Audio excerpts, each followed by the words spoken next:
Wanderers! Welcome to another live video. I hope everybody had a great weekend. We're doing something a little bit different today. We are doing a deck review. So thank you for tuning in. It'll be my first deck review, so thank you for being on this journey with me. Hello, Moira. How are you? And if anybody's interested in the deck that I'm going to be showing you today, I did put a description down below of where you can purchase it.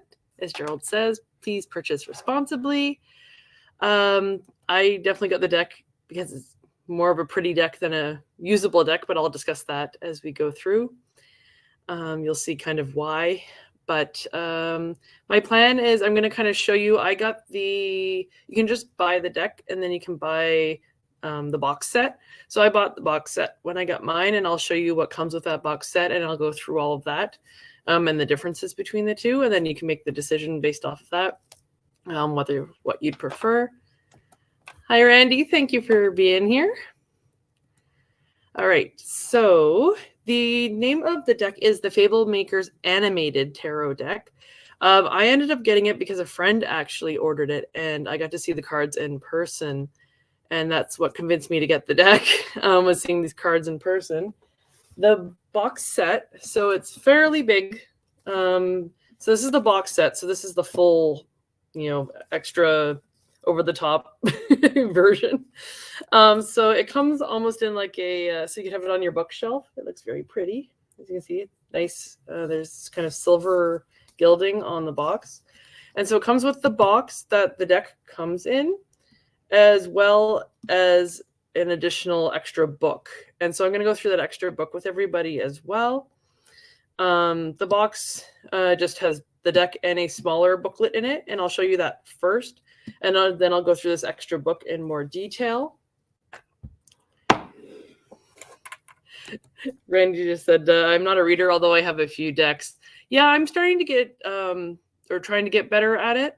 Yeah, Oracle decks. Yeah, so I am definitely finding Oracle decks a lot easier to read. This is your standard tarot, so I don't tend to use it as much. I more so got the cards actually to use for meditation purposes. So just because the cards are pretty to look at, they have that movement to them, so I thought they'd be better as a focus for meditation. But here, I'll get the book out for afterwards. So what I'm going to do is I'll show you the smaller book, and then I am going to go through the cards. So I'll go through each of the suits as well as the main ones as well, one by one. So feel free to stick around as long as you want. Come back and watch the rest if you need to head out. But I'm going to just go through each card one by one so you really get a good look at this deck, because as I said, the cards are absolutely beautiful. So this smaller book, or this booklet, is what comes with the deck if you just order the deck on its own. So it would come with this and the cards, of course. It's a nice little book, actually. And I think this is honestly going to be great for beginners, because it does walk you through a lot of the kinds of in and outs of tarot deck. The Fablemaker'S Animated Tarot is geared towards those of us that play Dungeons and Dragons or Pathfinder or anything like that. It was geared more towards that in the sense that you can use the cards, and there's parts in this book as well as the other one, more so in the other additional book. But they actually walk you through on how to use the tarot to create characters, to create plot points in your Dungeons and Dragons games. So you can use it as a dungeon, like a dungeon master. You can use it to create, a storyline, which was what I found very, very interesting. And I'll show you those the pages in this book as far as how that goes. Do you have to be a psychic to read? I really don't think so. Everybody is, in my belief anyway, inherently intuitive. Some maybe just find it easier to listen than others. But I think we can get messages from the cards either way. maybe, you know, those that are, we would say, maybe say more psychic, maybe they can get some more details than, you know, your regular standard person. But I still think you can get guidance from it or get messages from cards, especially those oracle cards. I feel like you can get more messages from those, even if you aren't, or don't consider yourself to be highly intuitive. But I think everybody inherently is. It's just whether you're quiet enough to be able to listen to that. And I myself am still on that journey. I still, you know, struggle to hear or to understand, but it's always a work in progress, isn't it? So yeah, so this is the book. There's a table of contents. So it actually introduces you to the idea of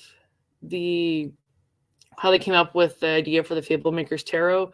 So just explaining that they wanted to combine tarot with tabletop role-playing games. They wanted to combine that. And so that was the premise of the deck. What I love too is the first couple of pages are how to shuffle a deck.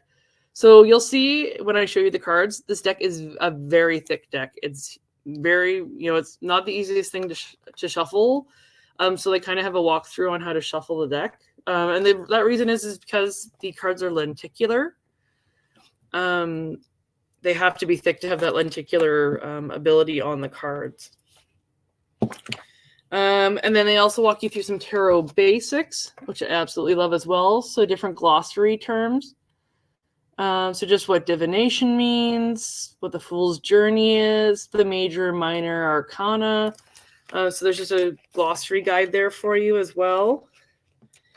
And they talk about just intuition, house rules. So as far as, you know, when you pull cards, some people pull jumpers, some people, you know, there's something that tells them that card. So that really it's you that makes the meaning from the card. It also has an entire section on crafting questions. So how to, you know, make a good question to the cards versus, you know, you maybe being more focused with the question versus very, of course, my mind's going to blank on the word, being very basic's not the right word, but you know what I mean. So I think that's great. And what's even, so this is just a brief kind of overview of crafting questions, but actually in the bonus book that I'll show you, for each of the cards, it actually has like 2 or 3 questions that you can actually use for journaling or meditating. Broad, yes, thank you, Randy. Yeah, broad. And so, for example, it has some example questions. So like one of the questions would be, you know, when will I find love? But at a higher level, you could say, what kind of person should I be seeking? Or at the maximum level, why am I not content? How can I fulfill my own needs? So it kind of helps you with phrasing questions, which I think not even just for this deck, but any, you know, tarot readings, it would definitely help, you know, to maybe focus your questioning. It then also goes through how to look at the cards. So, for example, you know, what are the subjects in the cards looking at? What common elements are in the cards? What keywords come to mind? It also has a section on interpreting reversals. So this is what I absolutely love about this. So even if not for the cards, it's a great little handy book for those just starting out like myself, who's a beginner. It really kind of holds your hand and walks you through how to interpret a tarot deck. It then has a section on understanding the cards. So we have the major arcana and then the minor arcana. So what the different suits mean, the different elements. So for example, chalices are about insight. The elemental plane is water. Coins would be, you know, earth element, swords, air, and so on. And then in the back section of the book, it has the major and minor arcana. And what I absolutely love about this book is that you aren't having to squint to read it. So they have a little kind of blurb about each card to kind of help you with the meaning behind the cards. You'll also see here, so one of the differences between this and another deck, let's say, is they have the primary abilities and the skill proficiencies. So this leans into that role-playing, that tabletop role-playing games like Dungeons and Dragons, for example, where you have intelligence and charisma, and then investigation and survival being your skill proficiencies. And then, of course, it also has the additional keywords that you wouldn't have with normal tarot.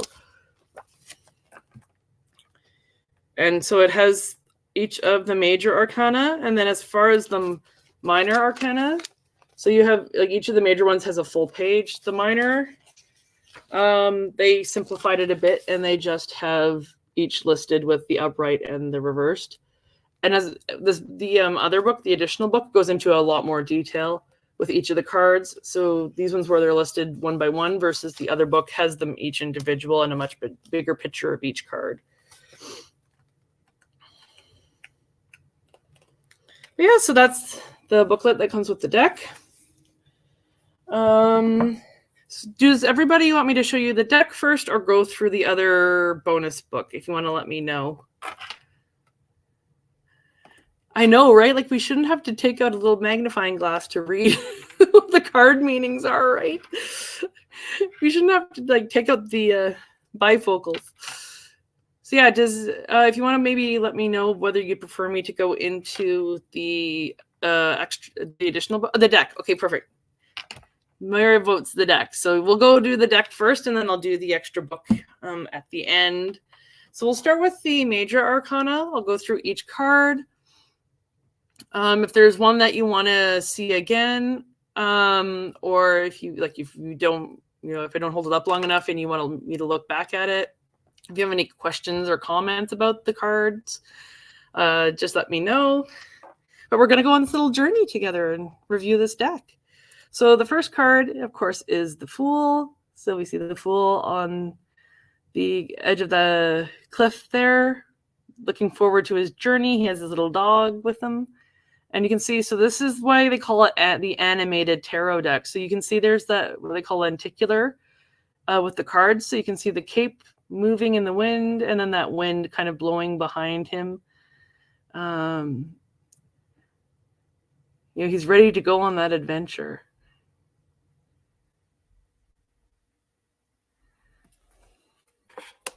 Oh, and I'll show you too the back of the deck. So these are the back. Every single card has this on the back of it, so it has the different suits. And I think these are very, very nice because I think I've heard Gerald talk about, some people with reversals and stuff not wanting to be able to tell whether it's reversed or not. So this is a good card in that respect, that you wouldn't be able to tell whether it's reversed, upright or reversed. And then the next one is the Magician. So this is the picture that's on the front of the box. So you have the Magician in all of his tools. So again, he's kind of, the cape's moving, his clothing's moving, as well as the coin and the cup are moving there, and the wand as well, and the sword.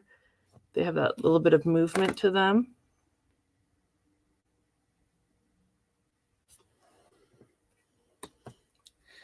The next one is the High Priestess. This is one of my favorites. You have the leaves there that are moving behind her. I absolutely love the colors in this card. So where I was talking about the thickness of the cards, so you can see, for example, like that is pretty thick. They bend okay, but I mean when they're all stacked together. So for example, like I'm pulling the major arcana right now. That is only the major arcana, and it's already that thick. When I store it, actually, I do store them in little bags, and I actually have to split the deck in half to store it. Moira was saying here that the cards are beautiful. Yes, and that's what actually convinced me to buy the deck, was just how pretty the cards are. I kind of say it's a pretty deck. It's not a very functional deck, but it's a pretty deck. So this is the Empress. Again, I absolutely love this card. It just looks so peaceful. And you have that wind kind of being the movement in the card with the sheaves of wheat and her hair.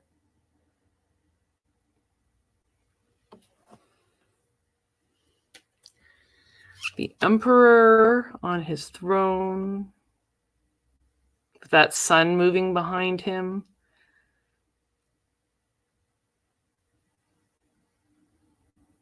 I think, too, his eyes kind of open and close as well with that card movement.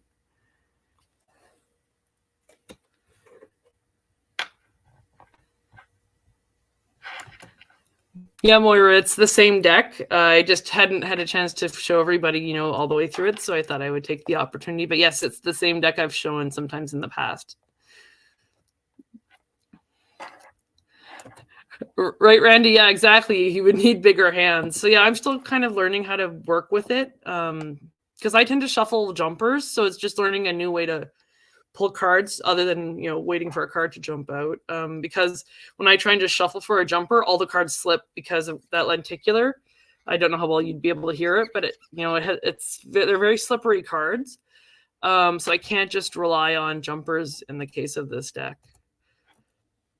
The next one is the Hierophant. So you have that light of learning that's kind of going down onto the people standing in the front there. So you can kind of see it reflects off of him and down onto those below him. So that learning.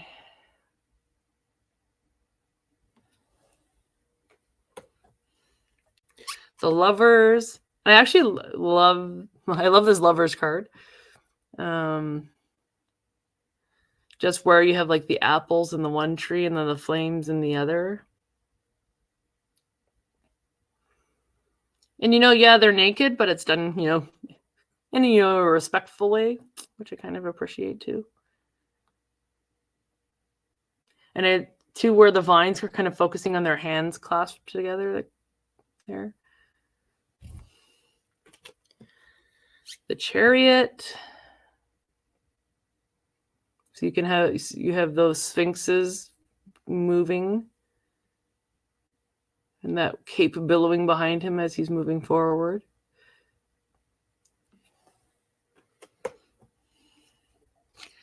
Strength. So this is one of my favorite cards in this. I love the way that they've done, drawn the lion in this.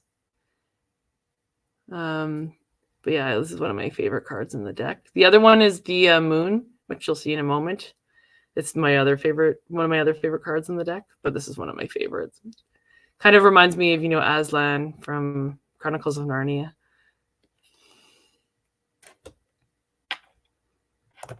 Very true. Very true, Randy. The Hermit. So the Hermit is what is on front of the additional book, the book cover. But I absolutely love this one too. Just the way that they have that light shining out from the top of the mountain. I absolutely love this card. It's actually, the computer never does some of these things justice, and this is one of those cards where it's just absolutely stunning in person.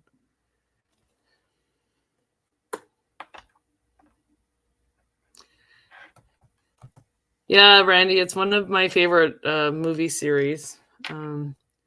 I think they did a pretty good adaptation of the books. Got your Wheel of Fortune. I love this card too. Just the movement in this card and the color choices. It almost, to me, is almost like a neon sign in Vegas. You got the colors are so vivid. You have all the symbolism in there too. Next one is Justice.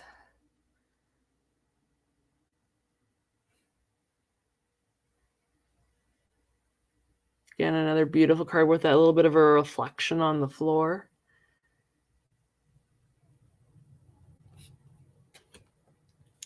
And the Hanged Man. So you can kind of see him swinging by his foot upside down. He's swinging back and forth. And, almost in blissful ignorance there, but hanging upside down in the tree.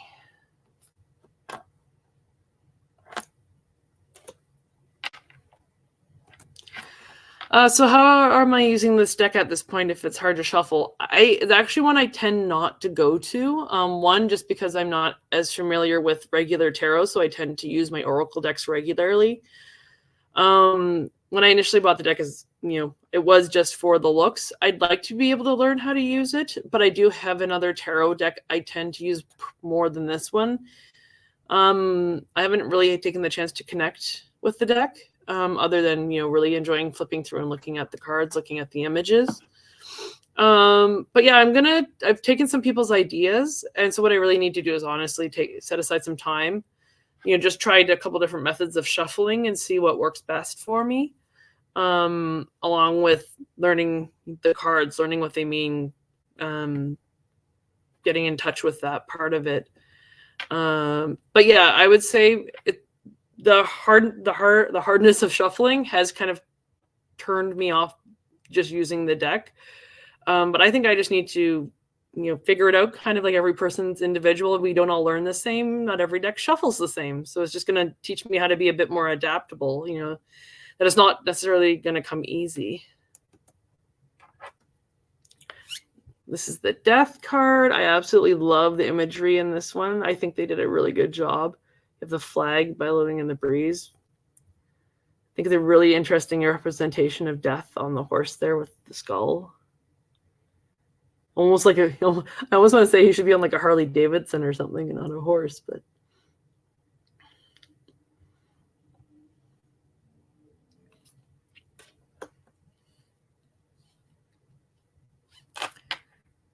yeah, see, that's an idea, Moira. Yeah, using only the majors. And then I only have to shuffle, a smaller pile than the full, deck with all the suits. Yeah, that's actually a good point. I might have to try that and let you know how it goes.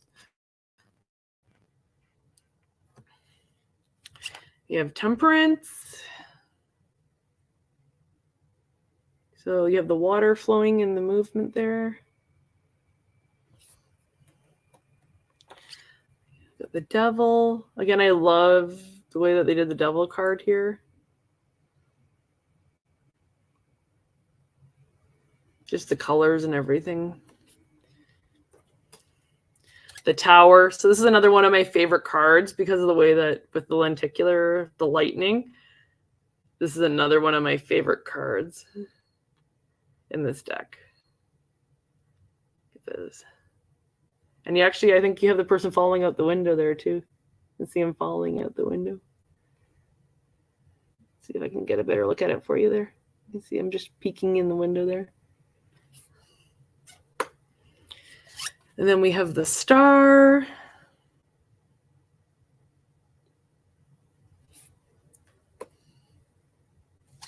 And the Moon. So this is one of my other favorite cards because you have the two wolves howling at the moon.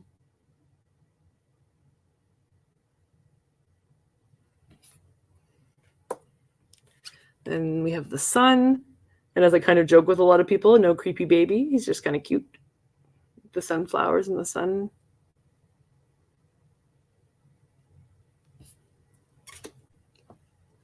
Then we have Judgment.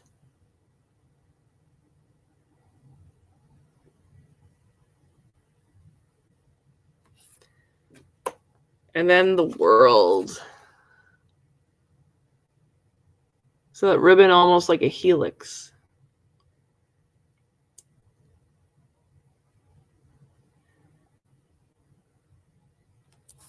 So that's the major arcana. And so what I'm going to do now is go through each of the suits. And what I absolutely love about this deck is each of the suits, you'll notice, has a different almost culture that they have focused on for the suit. So, for example, we'll do the chalice first. We'll do the chalices, and I'm going to go through each of those for you. And to me, the chalices have a very kind of Indonesian feel or South Asian feel to them. And you'll see that in the cards. And then the coins are very African. The swords are very kind of Middle Eastern or Saudi Arabia, that kind of area feel to them. And then the wands are very much, I guess, mainland Asia, so Chinese, Japanese, that kind of feel to them. So this is the chalices. So we have the ace of chalices, or the ace of cups, with the bird and the water flowing, overflowing the cup there. The two of chalices. So with those the sparkles and the cups there being the movement,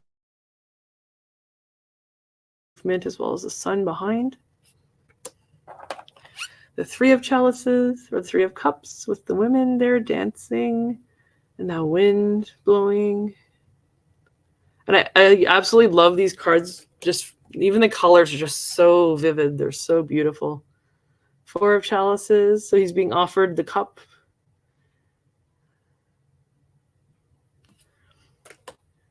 Five of chalices.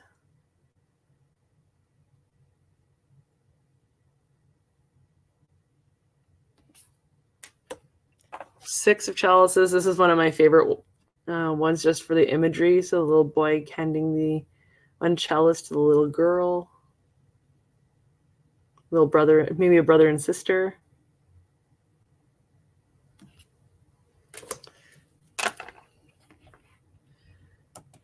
Hi, more. Yeah, I don't actually know if I mentioned it. But the art is by Cami Aropagita, and it's written by Misty Bourne. So I don't know how well you'll be able to see that. And the company that makes it is Hip Point Press. Actually, there's a QR code. I don't know how well it'll show up on YouTube or not, but I also linked to the deck down below there, so you can go check out their website as well.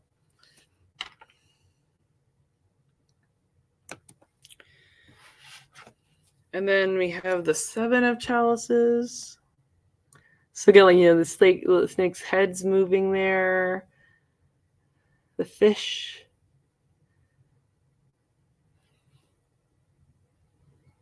Yeah, how is he going to choose what he wants? Eight of chalices.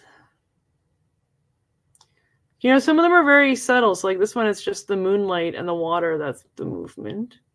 Maybe the cloak there a little bit too. Nine of chalices.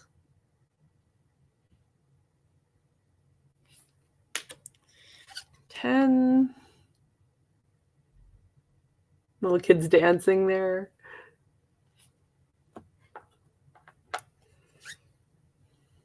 Page of chalices.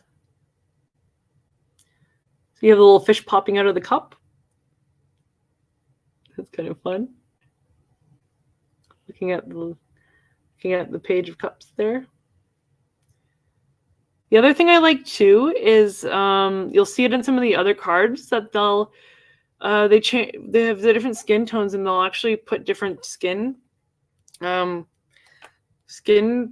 conditions and stuff like that, representations in the card, which I think is very, you know, nice. It's very inclusive. So this is the Knight of Chalices on his horse there. Queen of Chalices. I absolutely love the look of this card. You know, she's very Indonesian, or very almost, you know, South American Mayan kind of, with all the color and the headdress and everything there. Little mermaids on the side.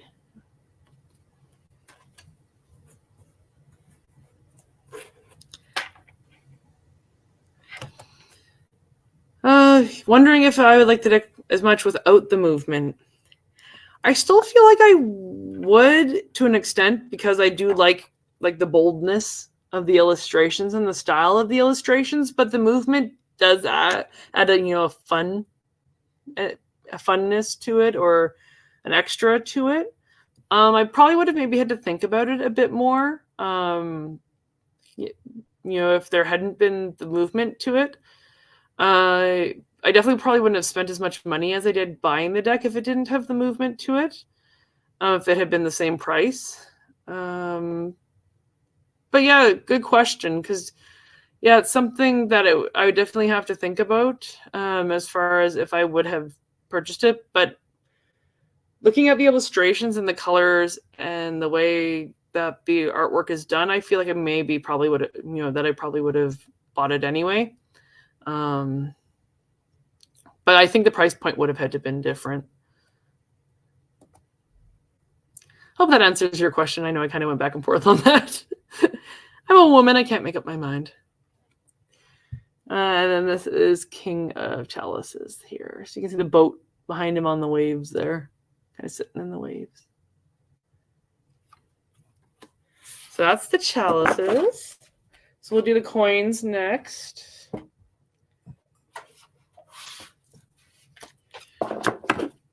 So coins. So this one, a lot of the movement in these ones are the coins or the pentacles. Are typically spinning in most of these cards. You can see the coin is spinning in the hand there. 2 of coins.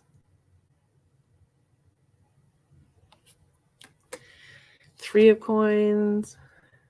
So as you can see, there's more of an kind of African American or African, like the continent, like feeling to it. In the clothing and in the colors. 4 of coins. You can kind of get the feeling, especially in this card, where he's, clutching those coins close to himself, guarding them. 5 of coins. So the movement here is the snow, or the weather that they're having to fight through. 6 of coins. So she's giving the coins. Again, they're spinning behind her there. 7 of coins.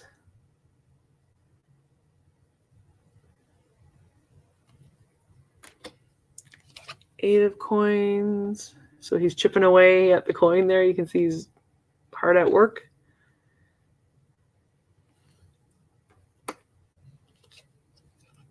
Oh. Then they're clutching those coins. Yeah, I can sympathize with that too. I can sympathize with that feeling, holding those coins close to your chest.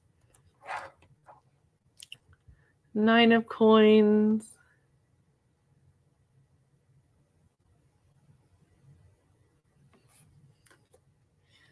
10 of coins. I like the little puppy dogs that the movements, their tails wagging.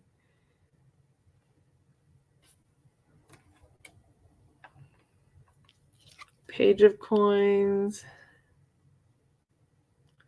Flowers moving in the breeze. So the Knight of Coins, this is where I was talking about. So this isn't a defect in the card. They've actually, I'm going to blank on the name of the skin condition right now, and I apologize. But she has, I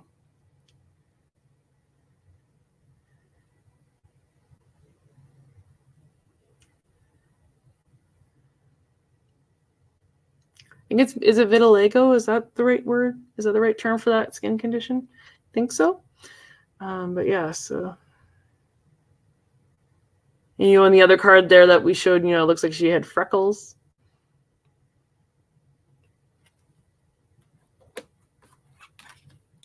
Yeah, here, let me find that one. Yeah, the 9 of coins. Yeah, the spinning. I absolutely love that with the coins.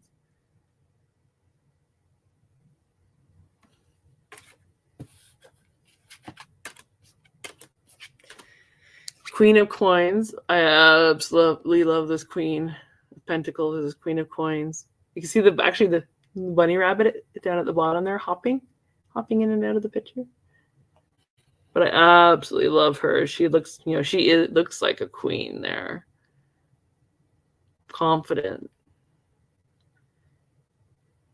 African goddess. And then we have our King of Coins as well. And he looks, confident and powerful on that throne. He looks like he knows what he's doing. So I was right. Thank you, Moira, for confirming. Yeah, it just popped into my head, so thankfully I remembered. But yeah, I thought it was really interesting when I was flipping through the deck that they, included different, it was kind of trying to be inclusive by, representing different skin tones, different cultures, representations in that respect.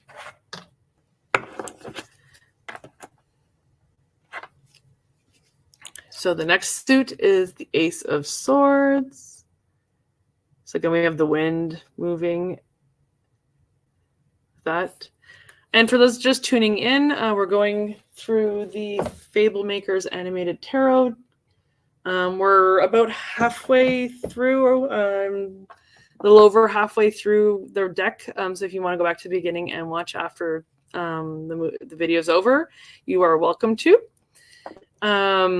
And then I'm going to be going through the bonus book that comes with the box set after we go through the deck here. So 2 of Swords. So again, the waves and the wind. 3 of Swords. So kind of your typical 3 of Swords. The rain and the clouds and stuff behind that being the movement. Your 4 of Swords. So this one has a beautiful, you can kind of see the beautiful rotation with those swords, kind of like with the coins. You can really see the rotation in those swords, the spinning.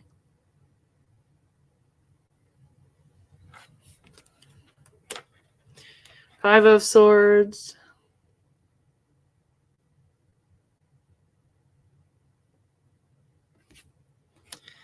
Six of Swords. So that movement of the boat in the water.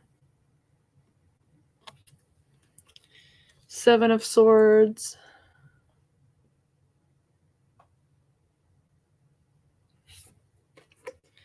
Eight of Swords. So yeah, like here's a good representation of, she looks like, a woman, a little bit bigger bones than, than I guess what you would call, your typical. So again, representing different bodies, different skin tones, different body shapes, different body types, different skin conditions. So I absolutely love this deck for that. 9 of Swords. So you have kind of the moonlight or the sunlight kind of reflecting off those swords. And actually, what I noticed when I was looking at them earlier is the other movement you have is you can, in the image below on the bed, the one person stabbing the other person.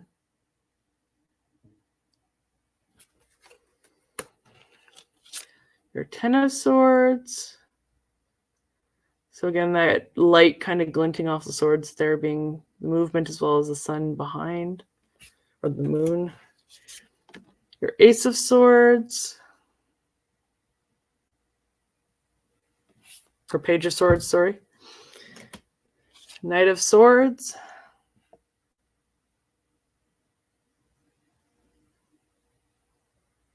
So they're charging into battle.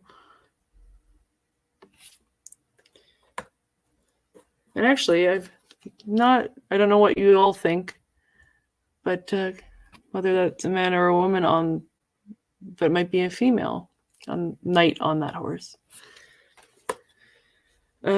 Queen of Swords with the butterflies.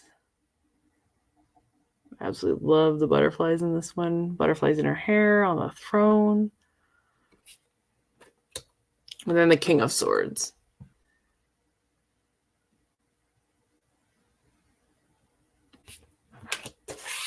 And then the last suit is Wands. So the Ace of Wands. So we have the magic kind of being the movement in these cards for the most part. Got your Two of Wands. So again, the magic. You can see this little plant on the wand growing. And the earth in his hand there rotating. Three of Wands.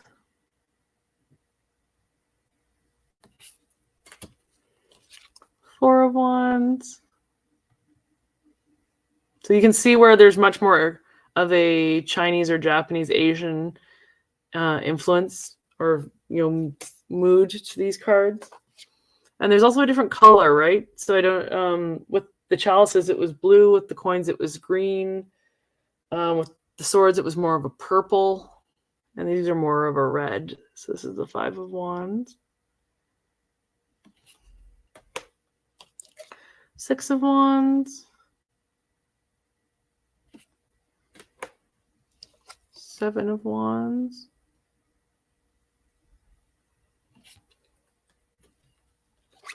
The Eight of Wands.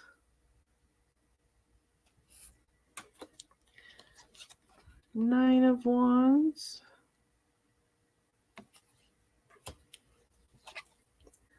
10 of Wands there. I'm carrying all of them at once. Page of Wands. So again, you have that little plant growing out of the top. He looks very happy there, doesn't he? Yeah, and the 8. Yeah, this. Yeah. Gorgeous sunset, I would say. Absolutely beautiful colors. And then you got the Knight. Looks kind of like a samurai.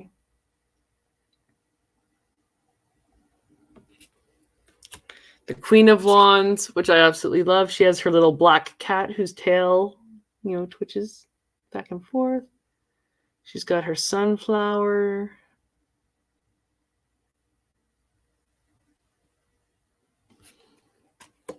And then we have our King of Wands.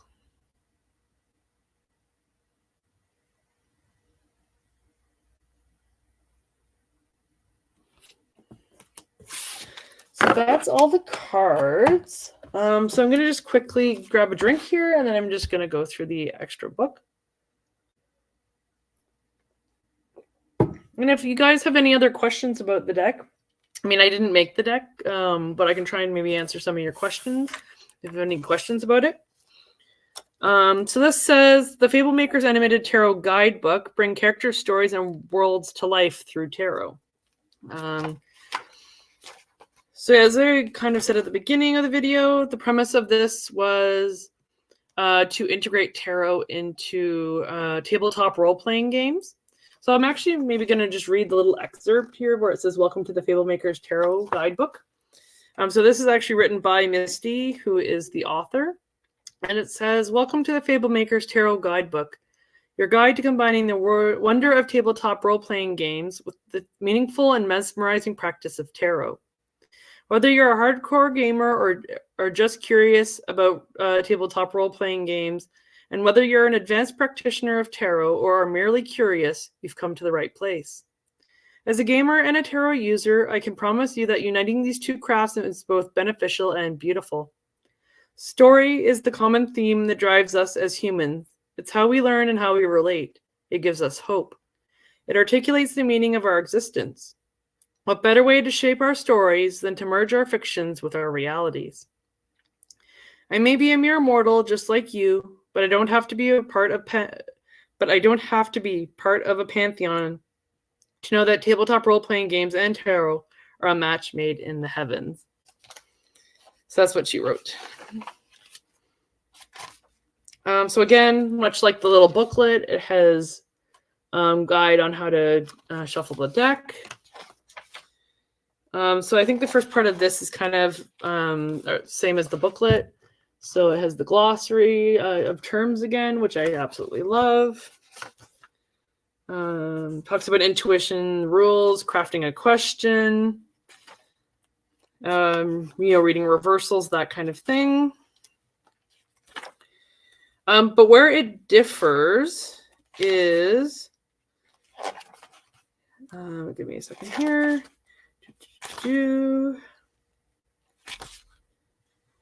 So where it differs from the booklet is it actually goes into more detail about different spreads. So different spreads you can do for real life. So Featherfall, for example, it says a tarot spread for responding to a difficult situation. So card 1 is the fall. So what do I need to know about what happened? Card 2 is the reaction. Why did I react the way I did? And then card 3, the landing, is how can I respond better next time? And they have a little illustration there. And they kind of walk you through a sample scenario. So you can use it as a way to practice. It has 1, 2 for problem solving. Again, showing you a spread and an example. A tarot spread for recognizing and responding to hidden dangers. So in Dungeons and Dragons, they have what they call mimics. So they're creatures that'll mimic like a chest, but it's actually going to come alive and eat you if you get too close. But relating that to a real life situation. They have one for self-awareness and transformation. Other spreads for real life you can try. So it has a bunch of other spread ideas.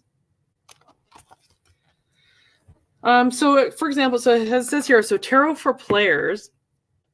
So there are many ways you can use tarot in a tabletop role-playing, both in the game and away from the table. As you become more familiar with the cards, consider consulting the tarot in the following types of scenarios. Have I tried any of the spreads in the guidebook? I did initially, actually. I have tried a couple of them. Again, it's one of those things that I need to sit down and take the time with the deck. I really, since I've bought it, with a full-time job and stuff like that, life gets busy. So I haven't taken the time to really sit down and, I know Gerald talks about doing deck interviews and stuff like that. So I probably honestly need to do that, but I could actually maybe, now that we've done the deck review, depending on time that's left and stuff like that, maybe I can do one of the examples of one of the spreads or do another video later on where we can maybe just focus on a bunch of the spreads. So there's one here, let's see.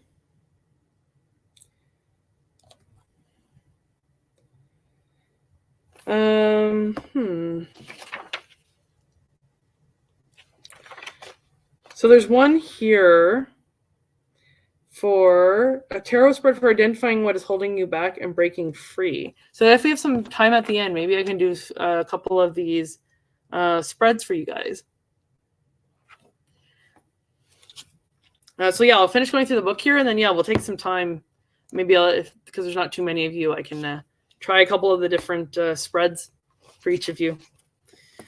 So a couple of the scenarios it gives. So as a player, if you're using the tarot deck and wanting to use it in combination with Dungeons and Dragons, for example, you can use it resolving a conflict between you and another player, determining why you do or don't feel comfortable at the table, building confidence in making in-game decisions, inspiring other players to be more engaged in the campaign, and challenging yourself to improve your role play.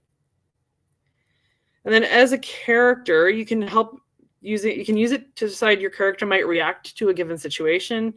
Consider your next character's race, class, ideals, bonds, or flaws. Choosing between two options in a game. Generating ideas for your character's backstory, or predicting the fate of other creatures in the campaign. So really using the tarot, how we use it to figure out what's going on with us ourselves, you can use that for your character in the game. So there's a bunch of different tarot spreads for players. So again, a whole section on, for example, a tarot spread for character development. So if you're trying to build a character for your Dungeons and Dragons, it would help you create your character. A spread for becoming a better player. A tarot spread for in-depth character creation.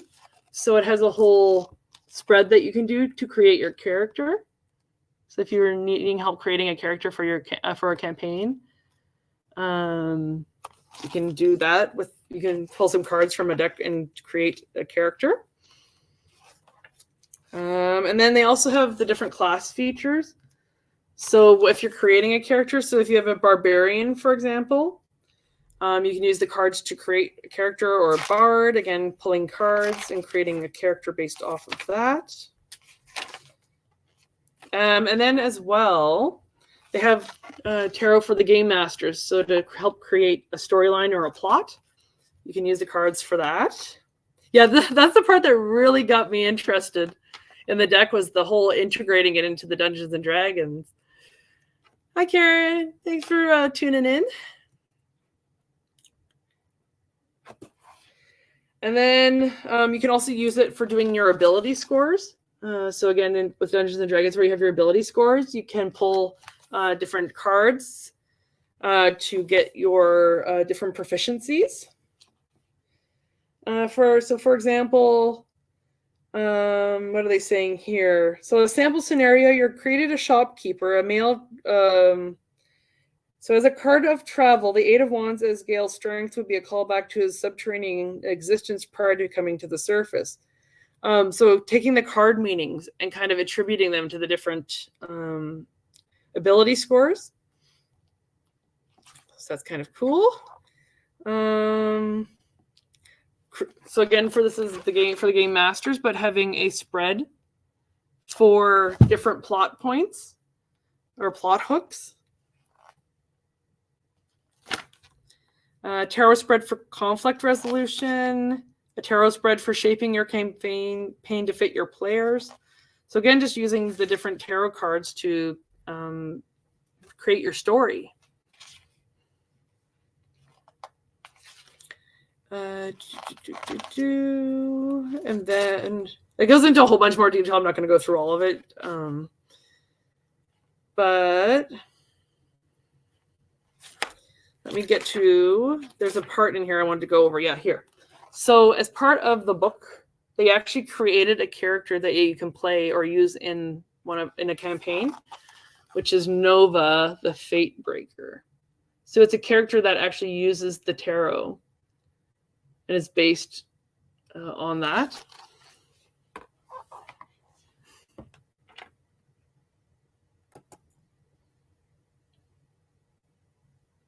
Ooh, I'm excited. I'll have to tune into that.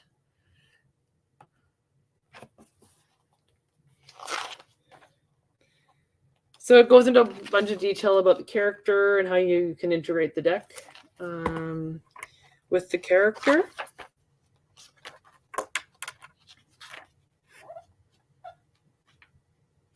And they even included a portable altar as part of one of the tools she has. So it really kind of integrates the woo-woo, so to speak, into your Dungeons and Dragons. Yeah, it is. Yeah, so it's the bonus guidebook. So it's what comes with the full box set. Otherwise, if you just get the deck, it just comes with this smaller little booklet. And then it has all of the details for when you're playing Dungeons and Dragons. So all your different abilities and all of that are there. And all the different skills. Again, the illustrations are absolutely beautiful.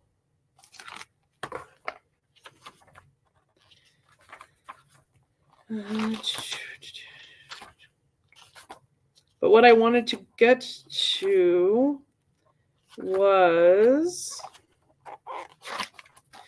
the back section here.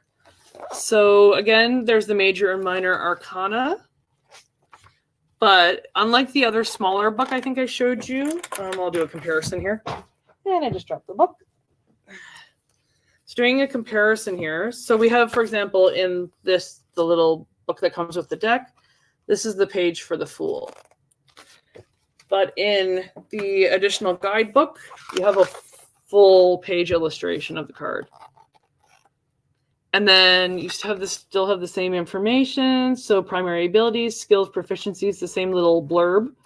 But what I absolutely love is that, so it has whispers from the weave. So these are actually questions based on the card. And you can actually use that for journaling or when you're pulling the cards for yourself, maybe questions you need to ask yourself. So for example, with the Fool, It says, how have you been held back? What can you do to go all in? Is there a risk you're taking or something you've considered doing without proper planning? How can you reassess? So things like that. Is it 5:55 where you are? 8:55 here. But yes, angel number. Moira. I've not pulled a tarot card in months. Maybe it's garden season, or else I'm in a tarot burnout slump. It's possible. I find I have, it comes and goes for me too. Much like television shows and stuff like that, I have to be in the mood. Yeah, it is a nice, really, really nice guidebook. Yeah, Whispers from the Weave. From my understanding, it integrates into that character that they made. It integrates into the character's backstory somehow. I was just briefly skimming through it. Again, I haven't really sat down and read this book front to back. I really need to, honestly. It's kind of one of my neglected decks, but I think everybody has some of those, right? Yeah, right, Karen. Yeah, I wish it was 5:55. Must be on the West Coast, Randy, right? But yeah, and I love it. So the Magician, again, you have those questions down at the bottom, and you could use it for journaling, use it for anything like that. So yeah, what I'll do is I'll maybe just use the major arcana and do a quick collective read, and then we can maybe look at some of the questions for each of those cards. And unlike this book with the minor arcana where they just listed them like this with small little pictures, even the minor arcana have a full page spread with a full illustration, and again, those questions, which I absolutely love. So again, for journaling purposes, it's great for that.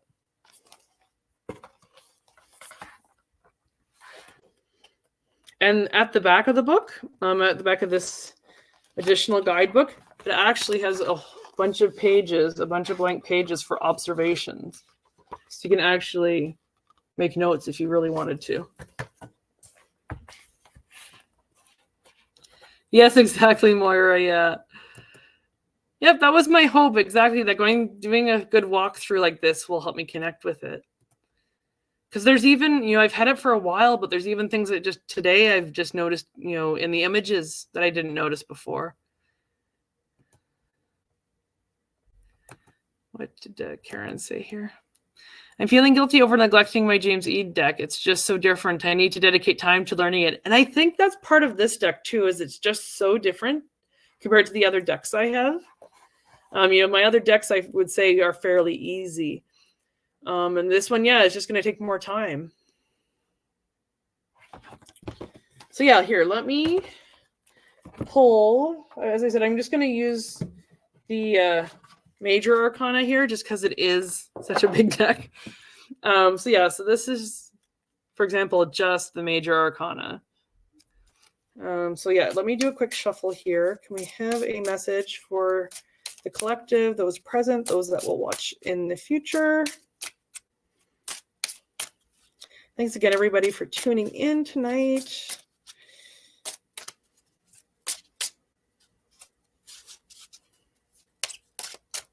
Okay, you're wanting to pop your head out. I'm going to pull 3 cards, and then we'll go through them and maybe look at some of those questions that the book has.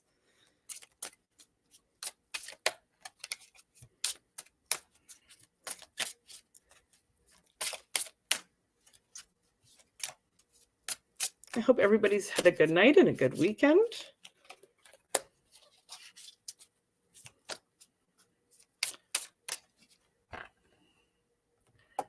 I agree, Moira. Yeah, especially if I'm, yeah. And I do find oracles just easier because you don't have to interpret the tarot.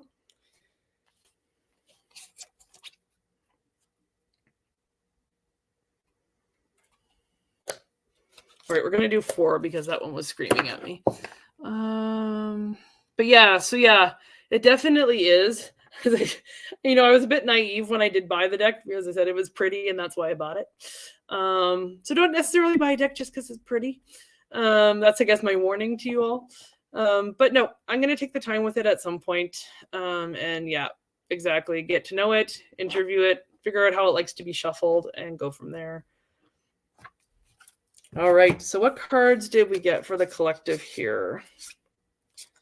Interesting. All right. So we got Justice,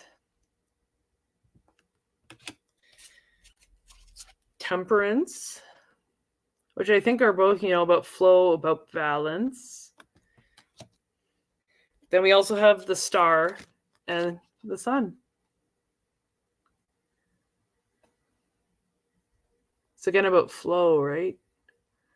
So let me look these ones up for everybody.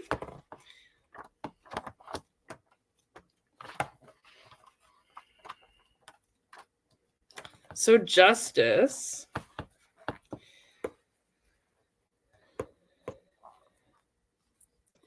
So what I'm going to do is for Justice, I'll read you the little kind of paragraph excerpts so you can kind of get the tone of the way that they write, and then I'll do a couple of the questions. So it says, Justice stands as motionless as an immovable rod, and not even a DC 30 strength check can move her. Her stance is objective and firm, and though the wind whips around her, as do opinions and pleas from all manner of creatures, she stands her ground. And you can kind of see that represented, in the movement of the card, all that wind, but she stands firm. Despite sharing the symbolism of scales with gods of war and death, Justice is not so harsh. Analysis, honesty, and balance are her purview. Sometimes this results in retribution and sometimes reward. She expects nothing more and nothing less than all creatures, whether lawful good, chaotic evil, or anything in between, accept responsibility for their actions. Building on the wheel's understanding of choice and ramifications, Justice exists to call out inequality and unfairness, to weigh all sides of a tale, and to proclaim the truth. Contrary to the common understanding of this card, her scope expands beyond mere black and white, requiring her to delve into gray areas as murky as oil of etherealness. So, for example, some of the questions that it poses in the Whispers from the Weave. So it says, in what ways have you been treated unfairly or treated others unfairly? What must you do to readjust? Do you harbor guilt or shame for your actions or decisions? How can you release these feelings? What can you control in the midst of a difficult situation? In what ways might you be accountable for the issue? What biases or prejudices inform your beliefs, actions, and behaviors? How can you free yourself from these embedded opinions? And what can you do to expand your horizons? What new viewpoints might you consider? So that's an example so that's Justice. And so for upright, the keywords it says are truth, law, fairness, accountability, and impartiality. Reversed keywords are dishonesty, guilt, injustice, lack of accountability, and bias. And then if we're looking at the more tabletop game abilities, so you have your primary abilities of intelligence and wisdom, and skill proficiencies are insight and investigation, which makes sense for Justice, I think. So for Temperance, what I'll do is for Temperance, for the other three, is I'll just read you off what the different questions are, because maybe you guys can use that for your journaling tonight. Or, some questions just to think about for yourself if you're doing meditation, maybe. Give me 1 second here. There. So Temperance, which is this card here. I absolutely love the colors in this card. So Temperance. So some of the questions for Temperance are, what have you been rushing? How can you adjust your pace? What is out of balance in your relationships, your daily routine, your work, or your passions? How can you equalize how you spend your energy? What have you been putting off? What's the next step to get things flowing again? How have you been inflexible or overly adaptable? How can you find the middle ground? How have your emotions run out of your control? What can you do to bring calm and find space to heal and flourish? That was Temperance. Then we have the Star and the Sun.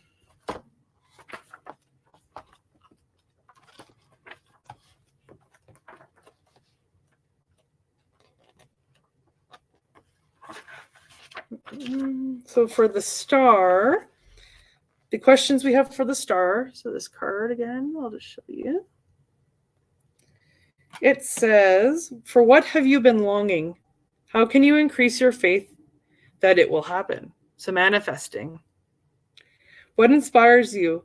How can you infuse more of that inspiration into your life? From what or whom do you feel disconnected? How can you reconnect? When was the last time you felt at peace? What can you do to create that peace again? And what is the purpose that drives you? If you don't know, where might you look to discover it? And I think that's, I'm reading these and I'm like, yeah, that's relevant right now. So yeah, so that's the star. And then the sun card. So the questions for the sun card. It's a cute little baby.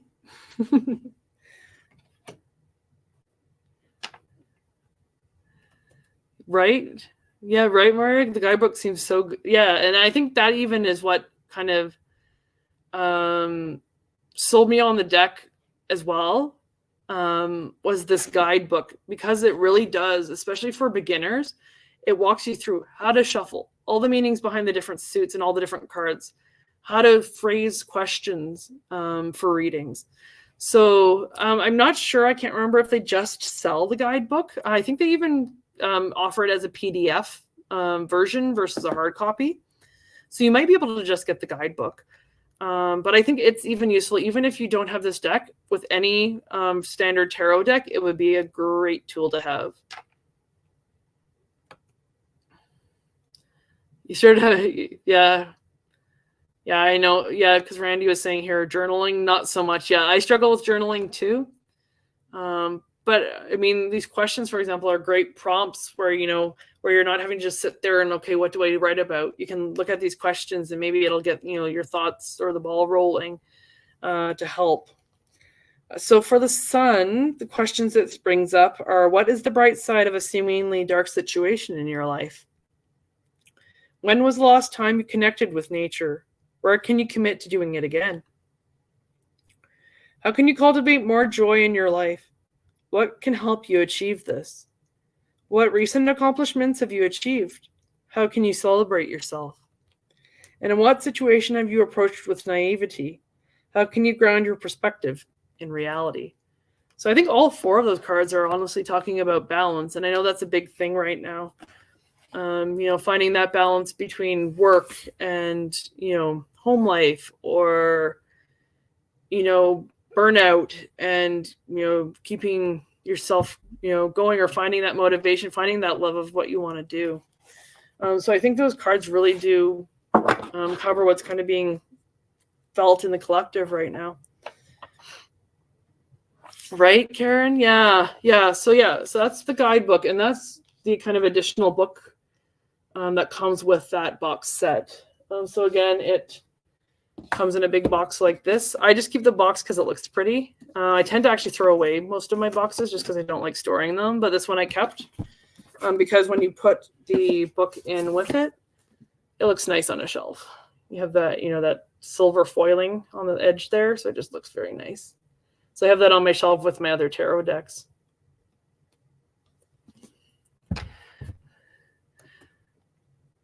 Do I journal? No.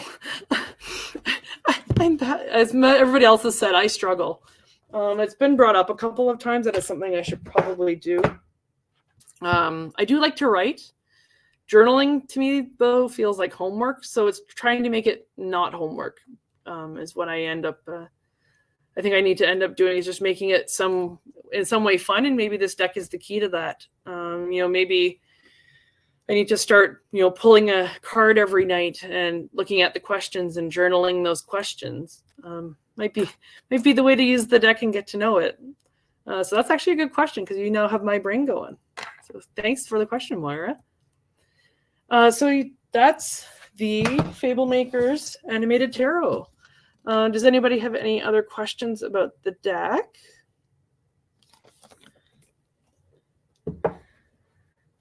In the meantime, I have why you give you a chance to post any questions about the deck. I will go over with you guys what's coming up in the future. So the next video is July 7th. So it's actually a Sunday, not a Monday, just because I have an event I'm going to on the Monday. So it's going to be Sunday at 8. So July 7th. And it's going to be a live. I'm going to talk, and I'm hoping it's going to work. I tried some stuff yesterday, just playing around with StreamYard. So I'm hoping it's going to work. I'm going to be doing a review on the Disney movie Wish. It was a movie that came out earlier this year. I really loved some of the messages that the movie had behind it. So I'm wanting to kind of talk about that, as I think it's a really good message for the collective right now, and really pertinent at the moment. And then after that, so July 7th, the next one after that is July 22nd, which is a Monday. So I'm doing them every 2 weeks. July 22nd, I don't have a topic yet. I may have a guest. I don't know yet. I have a book series that I really like. I talked about it in my channel launch video, so I may do that. I'm also considering maybe doing one about Reiki, as I am now a qualified Reiki master, and maybe offering a collective healing, along with kind of the general talk of the like general overview of what Reiki is, how does it work, the background behind it all. Cole's Notes version, I won't go into it too in depth, but that's an idea that I have kind of brewing in my head. And then after that, after July 22nd, the next one will be August 11th, which will be another Sunday. I'm skipping, so it'll actually, I think it's technically will be 3 weeks between those two. And it's only because, at least here in Canada, we have a August long weekend, and I want to spend that with my family. Let me see what you guys said, why I was blabbering away there. Karen, I appreciate everybody's honesty. Yeah, we're not alone. We're not alone. Well, and Randy, yeah, it doesn't resonate. I don't do it. And that's fine too. Each to our own. That's awesome, Moira. I wish I had the, discipline to do so. I don't even meditate every day, and I know I should. So practice makes perfect, right? I'm the same as you, Karen. It's all right. We'll get there. Trying to keep a dream journal right now, it's tough. Yes. Yeah, I've heard people talk about I should be doing, again, dream journaling. But I have 3 or 4 dreams a night, so I'd be getting no sleep because I'd be up, every couple of hours having to make notes.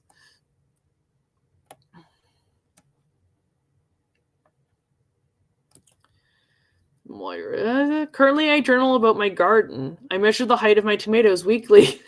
That's actually kind of interesting. That's kind of cool. And then you can compare it year to year, I guess. That's kind of a cool idea. Yes, yeah. I tune into Tuta Speaks, so JJ. I tune into her, Reiki and a journey, and I'd like to be able to kind of offer that to everybody as well who tunes in.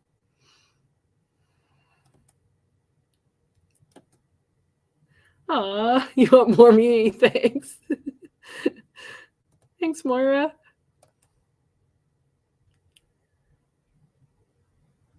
Yeah. I've been hearing about that. But yeah, even if you guys aren't, into Disney or anything like that, I hope you'll tune in on the 7th.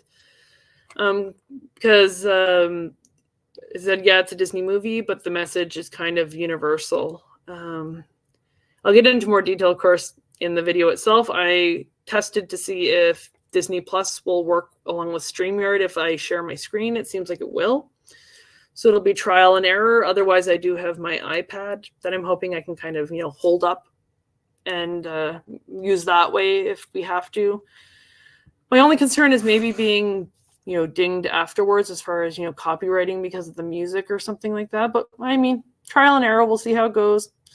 Don't know till I try. So if you want to come along on that journey with me, I would appreciate it.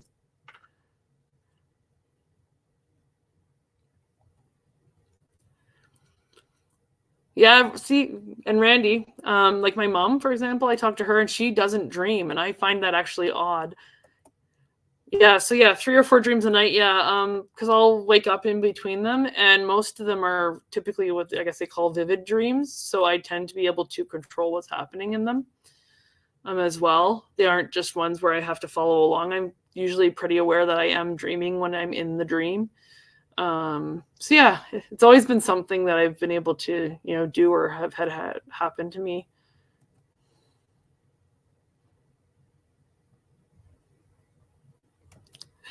Yeah. Yeah, feel free to take some of my dreams, please. Yes, there we go. Yes. Yeah, lucid dreaming. Exactly. Yeah. Yeah, lucid dreams. It's also when guides and stuff like that tend to like to come visit me. I've had a couple that happen a couple of times. I'll probably mention it again when I do if I do the Reiki. But after my first Reiki attunement, when I got my level 1, I was laying in bed, fell asleep, and I knew I was dreaming. But in the dream, my room, it looked exactly like my room, my bedroom. And I had 2 guides show up. I'm pretty sure that they were Fae. But one was kneeling on the bed next to me, and one was standing next to my bed. And they just said, well, we're just going to keep working on you. Everything's good, no worries. And I'm like, oh, okay. And I went back to sleep.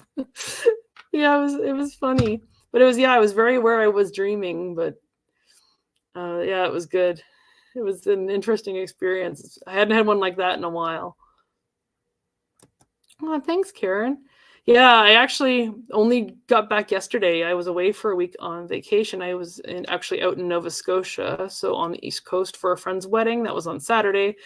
I flew home yesterday, head today to try and recalibrate myself, and then I'm back to my regular 9-to-5 job tomorrow. So yeah, it's been a whirlwind for sure. Ooh, that's not good. I had a creepy energy visit me in a dream recently. Pulled out of that one quickly. Yes, yeah, that's a smart thing to do, Moira. Call an Archangel Michael. I tend to try and tube myself. Do the angel tubing before I go to bed at night. Just ask them to watch over me while I'm sleeping, and protect me while I'm sleeping, so that I can get a good night's rest. Thanks, Randy. Thanks for coming. I appreciate it. Thank you for being here. Love to you too. And oh my gosh, it's been an hour and 18 minutes. Thanks for hanging out with me, guys. Thanks for sticking around for so long. Yeah, I hate when that happens. Yeah. Actually, last night I was getting ready for bed, and of course I live on my own. And my bedroom door is closed. I'm a little bit paranoid, so I lock my bedroom door. Not that it's going to help anything, not 3D get in my room. But I heard voices, and I don't know if it's my next door neighbors. Where I live, I'm surrounded, on all 3 sides, other than the roof, by people. And I heard voices, and I'm like, okay, is this in my room? Am I actually hearing? Am I being clairaudient all of a sudden? I'm very, very tired. I was flying yesterday, so I'm just exhausted. I'm like, okay, am I actually hearing something, or is it my neighbors? But that spiked my heart rate. I was fight and flight mode activated, and it was right before bed. Yeah. So thankfully I see my teacher Tanis tomorrow, so I'm going to talk to her a little bit about that. We'll talk through it and maybe work on some stuff.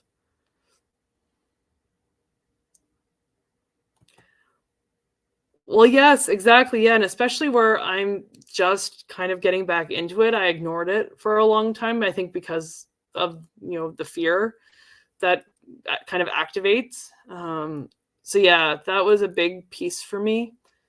Or is a big piece for me that I am still working on, that, that initial fear that just seems to click in automatically. I feel like there's something either, past life or in this life, something that happened that I don't remember that, caused everything to, go on lockdown. So that's where I'm going to talk with Tanis about it, something we can work through together. Where especially where I know, she's there, she's not going to let anything bad happen. So we can work on that stuff. Do I have pets? Not currently. I had fish for a while. I had 3 female betta fish, and they lived to be just over 3 years old, which is amazing for fish. I had a couple more after that, but I've been taking a break recently, just trying to focus on myself, with a full-time job and everything. Just taking care of myself is sometimes hard, making sure I eat properly, sleep properly, all of that. But I do plan on getting a pet in the future, either a cat or a dog. I'd like to move from the place I'm in now. I don't have a backyard or anything like that. So I'd like to at least find a place where I can have a little bit of, a backyard of, grass, nature, before I get a pet. Yeah, it's nice to have her. Yeah, it's great. It's a great support to have for sure. Good night. Yes. Yeah. Go give the twins a bath. Have fun. Hope you don't get too wet. And yeah, as Karen says, it's nighttime. It's 9:20 here now, so I'm going to log off if nobody has any more questions about me, I guess, or about the deck that we just reviewed. If you're just tuning in or just caught the end, feel free to go back and watch. And the link to purchase the deck is down below in the description. Please remember to like, comment, and subscribe as well. I appreciate it. And yes, please purchase responsibly if you do decide to get the deck. And I hope everybody has a good night, and I will see you July 7th for the next live. Have a good night, everybody. Bye.